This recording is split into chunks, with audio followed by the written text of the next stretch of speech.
Assalamu alaikum. I welcome you all in another video lecture of thermodynamics. So far we have covered 4 chapters. In chapter number 5 we will be discussing about mass and energy analysis of control volumes. Basically control volumes can be defined as open systems. As we discussed earlier in our classes, in our lectures, that there are 3 different types of systems. One is ideal system where there is no mass and energy transfer. The other one is closed system in which you can transfer energy and work and there is no mass transfer. And the third one is mass and energy. The third one is open system in which you can transfer mass, energy both.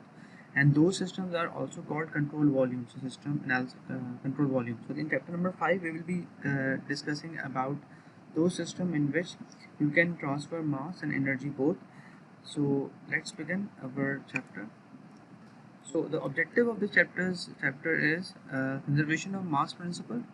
Mass principle से मुराद हमारी ये है कि मास जो है conserve रहता है, mass can not be destroyed, can not be created. दूसरा ये है कि हमारे पास मास फ्लो रेट और वॉल्यूम फ्लो रेट्स की डेफिनेशन क्या है, हम उनको डिस्कस करेंगे। Conservation of mass principle for control volume पर डिस्कस करेंगे। हम फ्लो वर्क को देखेंगे, फ्लो वर्क क्या चीज़ होती है और किस तरह वो एनर्जी इक्वेशन के अंदर आता है। एनर्जी इक्वेशन जो हम पहले पढ़ चुके हैं, कंजर्वेशन ऑफ एनर्जी या फर्स्ट लॉ ऑफ थर्मोडायनामिक्स। हाँ, एनर्जी ऑफ फ्लोइंग फ्लूइड पर डिस्कस करेंगे और सबसे आखिर में हम फ्लो स्टेडी फ्लूइड सिस्टम्स के एनर्जी एनालिसिस करेंगे। हम देखेंगे कि कौन कौन से जो सिस्टम्स हैं उनको हम as an steady flow system consider कर सकते हैं मैकेनिकल इंजीनियरिंग के अंदर।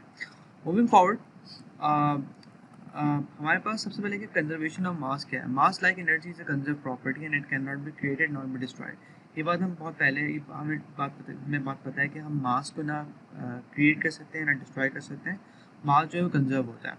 अच्छा, क्लोज सिस्टम के अंदर ख़ास बात की थी, जैसे हमने पहले डिस्कस किया था कि क्लोज सिस्टम के अंदर मास जो है वो during the whole process constant होता है कि आप अगर स्टेट 1 में है, स्टेट 2 में है, स्टेट 3 में है, तो मास जो है वो सबका बराबर है।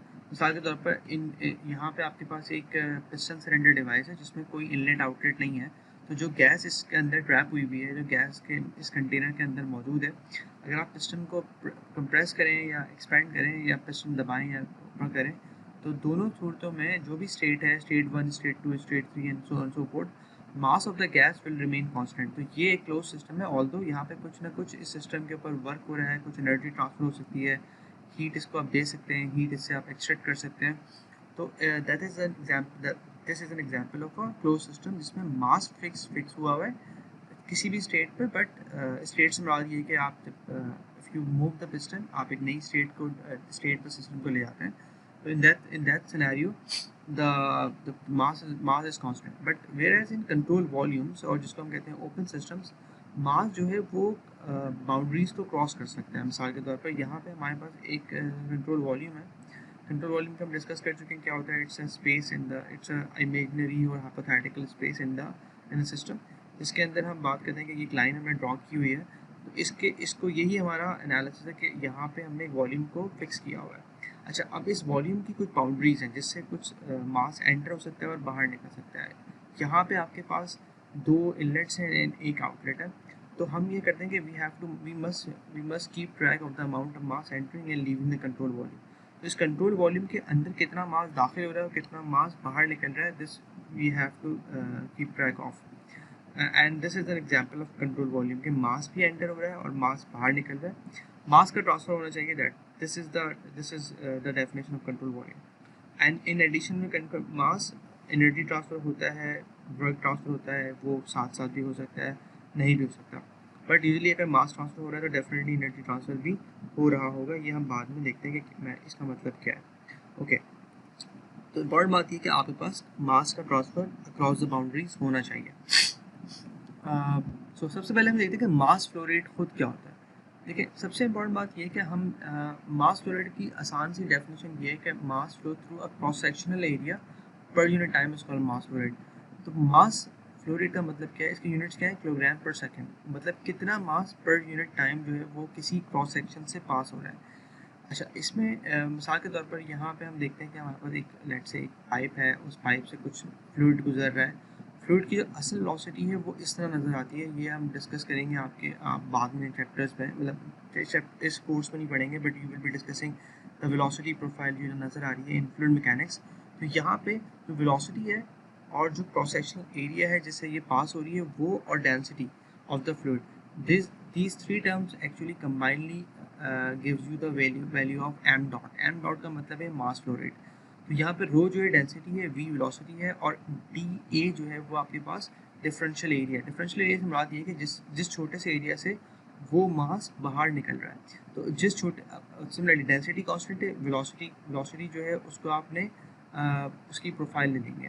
तो सिमिलरली आपकी वेलोसिटी को as a function of dimensions आप इसमें पुट करेंगे, आप इंटीग्रेट करेंगे, you will get the mass flow rate. But आसान तरीका निकालने का तरीका ये है कि अगर मैं इस पूरी प्रोफाइल को रिप्लेस कर दूँ with an average value of V average, इसका मतलब ये कि अगर प्रोफाइल में क्या हो रहा है, प्रोफाइल में किसी पॉइंट पर वेलोसिटी बहुत ज़्यादा है और कहीं पर वेलोसिटी कम भी है और कहीं ज़ीरो भी है। तो अगर मैं इस पूरी प्रोफाइल को हटा के एक सिंपल एक एवरेज वेलोसिटी ले लेता हूँ तो मेरे पास ये रिलेशन जो है वो सिंप्लीफाई हो जाएगा।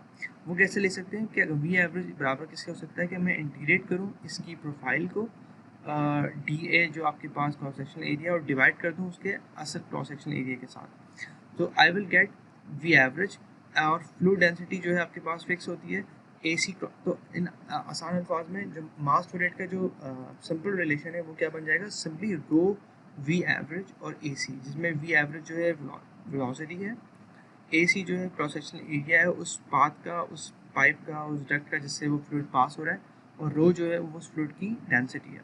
तो this is a very important relation. ये आप बहुत दफ़ा देखेंगे थर्मोडायनेमिक्स में भी और फ्लूइड मैकेनिक्स के भी कोर्सेज में कि रो ए वी जो है वो रो वी ए कह लें, रो ए वी कह लें, जो भी कह लें, this is the mass flow rate. उसकी यूनिट जो है वो किलोग्राम पर सेकेंड होता है। This is an SI unit, but कोई भी यूनिट जिसमें किलोग्राम ऊपर हो और नीचे जो है वो टाइम का फैक्टर हो तो वो मास फ्लो रेट कंसीडर किया जाएगा। For example kilogram per hour, kilogram पर मिनट, ये तमाम मास फ्लो रेट ही हैं, बट ऐसा यूनिट जो है वो मास के किलोग्राम है और टाइम के सेकंड्स एंड दैट्स व्हाई हम यहाँ पे किलोग्राम पर सेकंड में डील कर रहे हैं। Now moving forward, volume flow rate क्या होता है? Volume flow rate basically the volume of the fluid passing through a cross section per unit time is called volume flow rate. Volume flow rate is just like जिस तरह मास flow rate है कि एक cross sectional area से कितना मास पास हो रहा है, तो वॉल्यूम फ्लो रेट बेसिकली क्या हो रहा है, जितना वॉल्यूम पास हो रहा है। अच्छा, अब वॉल्यूम का मुराद ये कि आप मिसाल के तौर पर अगर मैं आपसे कहता हूँ कि इसको हम देखते हैं, एनालाइज करते हैं कि ये जो डॉटेड लाइन है अगर इसकी कुछ लेंथ है, for example L for example, और जो इसका क्रॉस सेक्शन है which is into the paper उसको ए सी है, तो इसका जो वॉल्यूम होगा वो कितना होगा, ये length multiply by this whole cross section area, तो you will get the volume, right. अब इस वॉल्यूम का, ये वॉल्यूम जो है वो एक cross section, for example dotted line नज़र आ रही है, इससे पास हो रहा है और कितनी जल्दी पास हो रहा है, मतलब पर यूनिट टाइम क्या है। तो आप ये कर सकते हैं कि मुझे इस length, this length is basically what, अगर इस लेंथ को मैं वेलोसिटी में कन्वर्ट कर दूँ कि ये लाइन जब यहाँ पहुँच रही है कितनी जल्दी पहुँच रही है ये लाइन, तो यूँ समझ लें कि थोड़ी देर बाद जब ये लाइन इसको क्रॉस कर जाएगी तो ये लेंथ किस तरह निकाल सकते हैं आप। लेंथ तो बेसिकली आपके पास फिक्स है, बट लेंथ का जो रेट है वो क्या होगा, सिंपली इसकी वेलोसिटी होगी। तो अगर मेरे पास ये वेलोसिटी मौजूद है और क्रॉस सेक्शनल एरिया मौजूद है, तो velocity times cross sectional area will give me the amount of volume which is passing through this line, this cross section per unit time. तो यूँ समझ लें कि अगर मेरे पास वॉल्यूम का सिंपल रिलेशन ये होता है कि A C which is the cross sectional area multiply by this length, but हमें वॉल्यूम का रेट चाहिए, पर यूनिट टाइम चाहिए, तो हम इस लेंथ से मल्टीप्लाई नहीं कर रहे बल्कि हम इस लेंथ पर यूनिट टाइम से मल्टीप्लाई कर रहे हैं, that length per unit time is basically what, V average.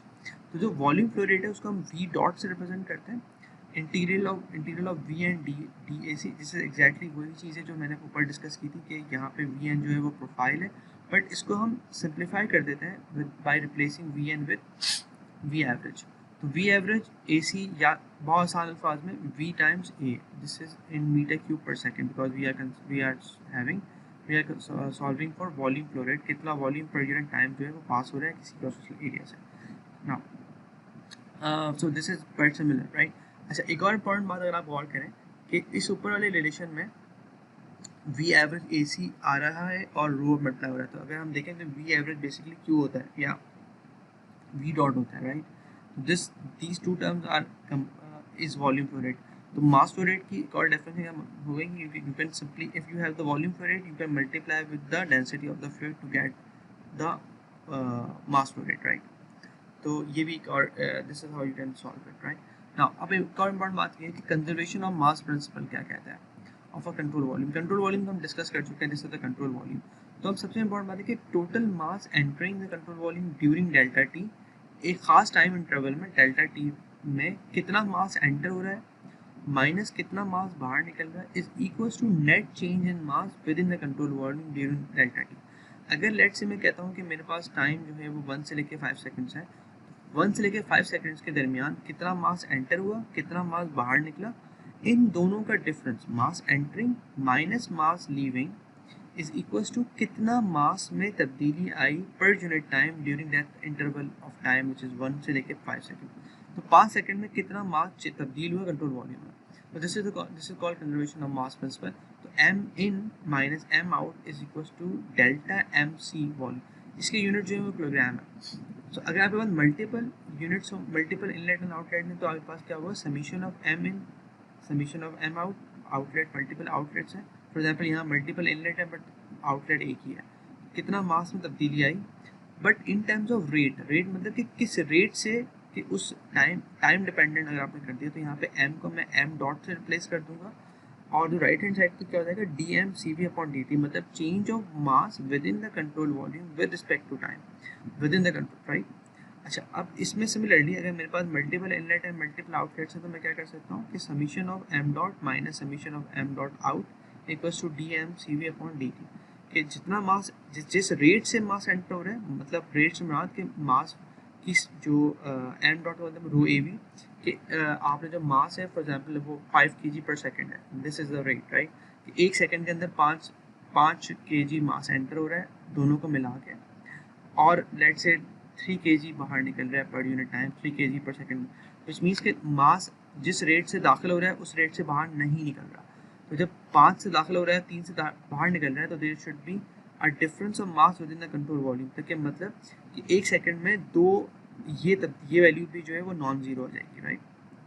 Now अब इम्पॉर्टेंट बात है अगर आपके पास स्टडी सिस्टम है, स्टडी सिस्टम मतलब ये है कि टाइम के हिसाब से कोई तब्दीली नहीं आ रही, एनी क्वांटिटी किसी भी क्वांटिटी की तब्दीली विद रिस्पेक्ट टू टाइम नहीं आ रही, तो हम ये कह सकते हैं कि वो स्टडी सिस्टम है। और in this case the property is the quantity is mass, right. For example अगर मैं ये कहूँ कि जिस अगर with in the control volume change नहीं आ रहा, फॉर एग्जांपल आपके पास एक कंटेनर में पानी भरा हुआ है और आप उसका एक इनलेट एंड आउटलेट है, अगर आप इनलेट पर लेट से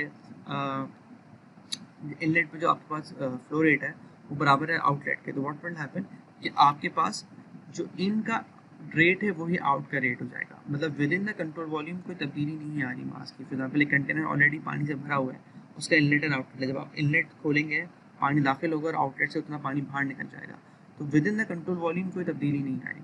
तो in this case right hand term of this equation will be zero, right. तो ये बहुत सिंप्लीफाई हो जाएगा कि तमाम मास इन इक्वल्स टू मास आउट। तो अगर सिमिलरली एक सिंगल आउटलेट इनलेट के लिए तो ये कंडीशन है, और मल्टीपल आउटलेट के लिए तमाम summation of inlet and outlet equals to zero आ जाएगा, ओके। इसकी एक और बड़ी सिंपल सी मिसाल है कि लेट से आपके पास एक late consider a bucket of water, bucket of water जो है वो खाली है, इसको हम कंट्रोल वॉल्यूम कंसीडर कर लेते हैं। अब मैं पानी भरना शुरू कर देता हूँ, अब पानी भर रहा हूँ तो what is happening although there is no mass outlet but there is mass inlet, तो वो कह रहा है कि mass control volume initially control volume में कितना मास है zero, as you are filling the water mass ऐसा ऐसा बढ़ रहा है। तो जैसे जैसे मास बढ़ रहा है तो जिस स्पीड से आप मास को एंटर कर रहे हैं जिस रेट से उतना ही तब्दीली आ रही है कंट्रोल वॉल्यूम में with respect to time, right. तो this is an example of unsteady system कि खाली बाल्टी को आप पानी से भरना शुरू कर रहे हैं।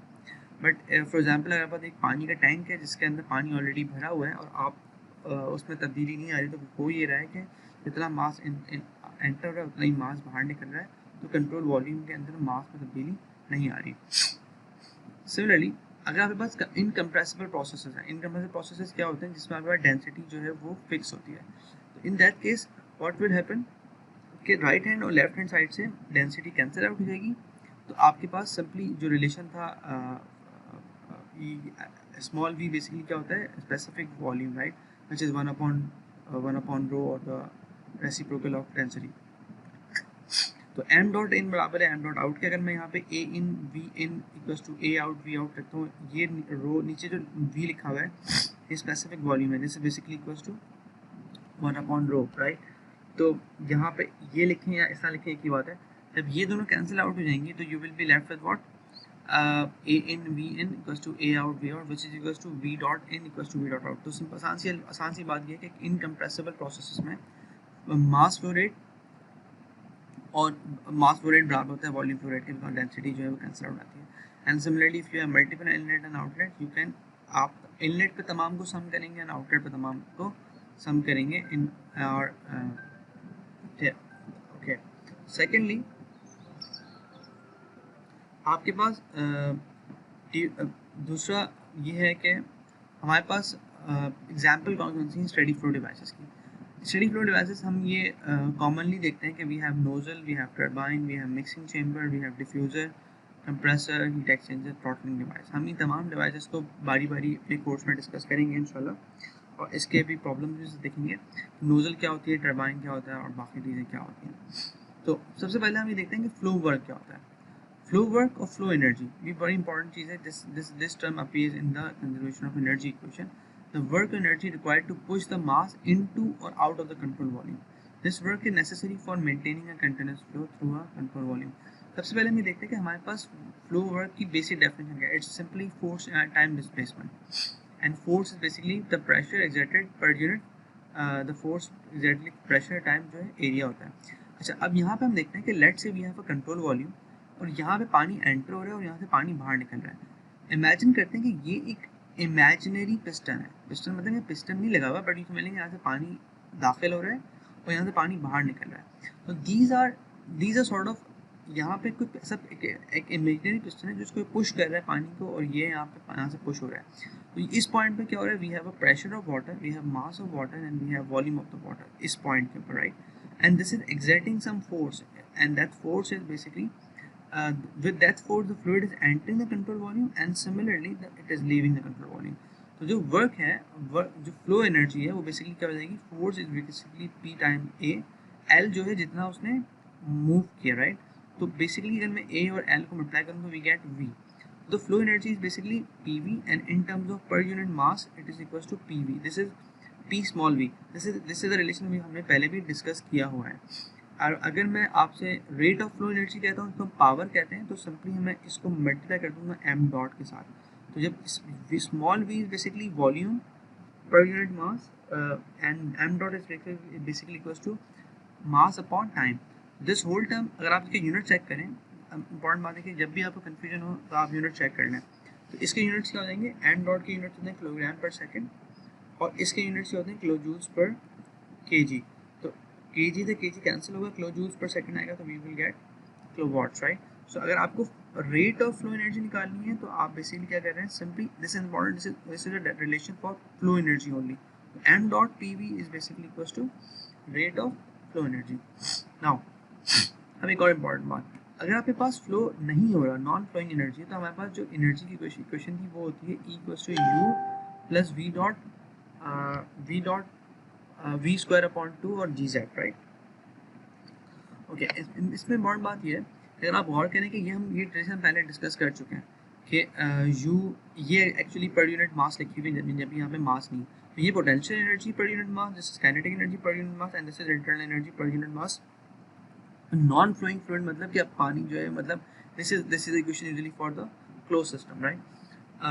Now we have a flowing fluid. Flowing fluid में क्या हो रहा है, आपके पास ये तीन टर्म्स तो मौजूद हैं ऑलरेडी, इंटरनल एनर्जी है, we have kinetic energy, we have potential energy, but there is another term which is flow energy, जो अभी मैंने ऊपर पीछे डिस्कस किया कि जब फ्लूइड जो है फ्लो कर रहा है कंट्रोल वॉल्यूम के अंदर। नाउ ये सिमिलरली अगर हमारे पास ये है हमारे पास, बट इसको हम ई से रिप्रेजेंट करते हैं और इसको हम थीटा से रिप्रेजेंट करते हैं, जो आपके पास टोटल एनर्जी है फ्लोइंग फ्लूइड के अंदर, which has these three components जो हम पहले डिस्कस कर चुके हैं, and now we have a new component which is called the flow energy। अच्छा, अब फ्लो एनर्जी PV और U को अगर मैं कंबाइन कर लेता हूँ तो this is called enthalpy, right. तो the flow energy can be represented as summation of enthalpy, kinetic energy and potential energy, right। This is written in terms of this is written in per unit mass, right। That's why it is in smaller letters. Otherwise अगर मैं इसको divide कर दूँ, multiply कर दूँ मास के साथ, तो ये mgz, mv² और mh आ जाएगा। नाउ अगर यहाँ पे एग्जैक्टली वही लिखा हुआ है, अगर मैं टोटल एनर्जी ट्रांसपोर्ट निकालना चाहूँ तो मैं सिंपली मल्टीप्लाई कर दूँ मास के साथ थीटा को, तो what will I get, m into this whole term, this becomes kilo joules. But अगर मुझे इसका रेट चाहिए, रेट ऑफ एनर्जी ट्रांसपोर्ट या पावर कह लें, तो मैं m के साथ नहीं बल्कि m डॉट के साथ मल्टीप्लाई कर दूँगा, और m डॉट बेसिकली क्या होता है, किलोग्राम पर सेकेंड। तो this whole term is kilo joules and per unit time is will give you me kilowatt. This is the relation which we will be using in this chapter inshallah. Whenever you have a flow of energy within the control volume, आप ये इस्तेमाल करते हैं, we have enthalpy है, we have kinetic energy, we have potential energy। जो term भी cancel होती है आप उसको कैंसिल आउट कर देते हैं, but the general relation for the energy transport is this relation, right? Now another important thing, energy analysis of the steady flow system। हमें ये बात पता है कि E dot in minus E dot out बराबर होता है change of energy with in the system with respect to time. तो ये क्या चीज़ है जिसको हम समझ लेते हैं, rate of net energy transfer. अब ये इन टर्म्स ऑफ हीट हो, वर्क हो या मास हो। हीट मतलब कि आप सिंपली गर्म कर रहे हैं, वर्क मतलब या तो पिस्टन लगा हुआ है या आप उसको पिस्टन से उसको कंप्रेस कर रहे हैं, एक्सपेंड कर रहे हैं, या फिर आपने लेट से इलेक्ट्रिक वर्क अप्लाई किया हुआ है। ये तमाम चीज़ें जो हैं वो अगर कोई हीट टेम्परेचर की वजह से एनर्जी ट्रांसफर होगी तो उसको हम हीट कहेंगे, and other transfer of energies are called work. Now we have another term which is mass, which जो चैप्टर नंबर 4 में हमने डिस्कस नहीं की थी, because that was a closed system। Right hand side के ऊपर rate of change of kinetic energy, potential energy तमाम zero क्यों हो रहा है, because it's an steady system. The equation becomes a simplified version of the previous equation, which is net rate of net energy transfer। net का मतलब क्या है, कितनी इन है कितनी आउट है, rate of net energy transfer out of the system. तो हमारे पास एक हीट एनर्जी है, एक वर्क है, और एक मास की वजह से जो एनर्जी ट्रांसफर हो रहा है। तो आपके पास हीट जो है वो टेम्परेचर की वजह से होती है, वर्क जो है एक्सपेंशन की है, डिकम्प्रेशन वजह से होता है, and this mass is basically the flow of energy. तो आपके पास क्यू इन, डब्ल्यू इन और समीशन ऑफ दिस, ये समीशन क्यों किया, दिस इज इंपॉर्टेंट। देखें आपके पास कितने, जितने भी इनलेट से हम तमाम का सम करेंगे, लेट से कि आपके पास m डॉट जो है वो इनलेट 1 से, फिर 2 से, फिर 3 से, फिर 4 से आ रहा है, हर एक की डिफरेंट एंथैल्पी है, हर एक की डिफरेंट वेलोसिटी है, और हर एक की डिफरेंट पोटेंशियल एनर्जी है। सिमिलरली क्यू आउट पे भी ऐसे हो रहा है, क्यू आउट की एनर्जी हीट इन आ रही है, डब्ल्यू इन आ रहा है नहीं आ रहा, we have to look into it depending upon the application. On the right hand side we have Q out, energy बाहर निकल रही है in the form of heat, work output हो रहा है नहीं हो रहा, या फिर कितना एग्जिट के ऊपर मास फ्लो रेट है या एनर्जी फ्लूइड जो एनर्जी लेके बाहर निकल रहा है। This is the generalised relation for the energy analysis of a steady flow system. Important बात ये है कि यहाँ पे ये वाली टर्म जो है वो जीरो कर दी गई थी इनिशियली, बिकॉज दैट स्टडी है तो नो टाइम डिपेंडेंस, राइट। तो इस रिलेशन को अगर आप समझ लिया तो आप तमाम प्रॉब्लम जो हमने अभी ऊपर डिस्कस, अब हम देखेंगे आगे इंशाल्लाह, उसकी फंडामेंटल इक्वेशन यही है। इसमें से कुछ कैंसिलेशन होंगी डिपेंडिंग अपॉन कि आपके पास जो प्रॉब्लम है उसके अंदर क्या चीज़ मौजूद है, क्या चीज़ मौजूद नहीं है, राइट। सो हम देखेंगे भाई क्यू इन है, हीट ट्रांसफर इंटर अगर दाखिल हो रहा है तो ठीक है, नहीं हो रहा तो ठीक है, क्यू इन ज़ीरो जाएगा। वर्क इन है नहीं है, तो अगर नहीं है तो ज़ीरो है तो हम इंक्लूड कर लेंगे। सिमिलरली इनमें से कौन सी टर्म मौजूद है, कौन सी टर्म को हम इग्नोर कर सकते हैं। तो इंपॉर्टेंट बात है ये फंडामेंटल इक्वेशन आपको पता होनी चाहिए, and then you will cancel out terms depending upon the conditions. Moving forward, now these are the steady flow devices, जो कि इंजीनियरिंग डिवाइसेस है जिसको मैंने जिक्र पहले किया था। We have nozzles and diffusers, we have turbine and compressors, we have throttling valves, we have mixing chambers, we have heat exchangers and pipe and duct flow। तो these are basically ये तमाम वो डिवाइसेस हैं जिनको हम study flow system consider कर सकते हैं, और ये इंजीनियरिंग डिवाइसेस हैं। इनकी डिटेल्स जो हैं वो हम चैप्टर नंबर 5 में इनको बहुत फंडामेंटली, बहुत बेसिक पढ़ेंगे कि बेसिकली नोजल डिफ्यूजर्स क्या होते हैं, है ना। उनका हम बेसिक एनर्जी एनालिसिस ज़रूर करेंगे, बट ये तमाम वो डिवाइसेस हैं जिनके ऊपर अपने अपने चैप्टर, अपने अपने सब्जेक्ट्स, अपने अपने कोर्सेज हैं। For example nozzle and diffuser जो है वो आप यहाँ ही पढ़ेंगे, you will see nozzle and diffuser in fluid mechanics और in gas compressible fluid mechanics. Turbine compressors का अलग पूरा टॉपिक होता है, तो हम यहाँ पे हम बेसिक डिस्कस करेंगे कि turbine and compressor as a open system but as a black box. तो what is happening with in the system हमें इससे गर्ज नहीं है, बट क्योंकि वी आर स्टडिंग थर्मोडायनामिक्स, तो हमें स्टेट 1 स्टेट 2 चाहिए, with in the between the state 1 state 2 क्या हो रहा है हमें इससे गर्ज नहीं है। थ्रॉटलिंग वेल्व क्या होते हैं, मिक्सिंग चेम्बर्स क्या होते हैं, दिस इज एन एग्जांपल कि आपके पास दो फ्लूइड मिक्स हो रहे हैं, एक डिफरेंट एनर्जी लेवल पर है, दूसरे एनर्जी लेवल पर है। तो एनर्जी लेवल जब डिफरेंट है तो what is happening, they are transferring energy between the fluids. Heat exchangers क्या होते हैं, मिक्सिंग चेम्बर में फ्लूइड मिक्स होते हैं। हीट एक्सचेंजर्स में क्या होता है कि आपके पास दो फ्लूइड्स हैं जो आपस में मिक्स नहीं हो रहे, but they are exchanging heat, and pipe and duct fluids are the common example जो कि आप अपने आसपास देखते हैं। फॉर एग्जांपल पानी जो है वो हीटिंग सिस्टम्स हैं, वेंटिलेशन सिस्टम्स हैं, जिसके अंदर हम ये डिस्कस करते हैं। ये तमाम एग्जांपल्स हैं जो इंशाल्लाह हम आगे वीडियो लेक्चर्स में इनको देखेंगे बारी बारी। Thank you very much for listening.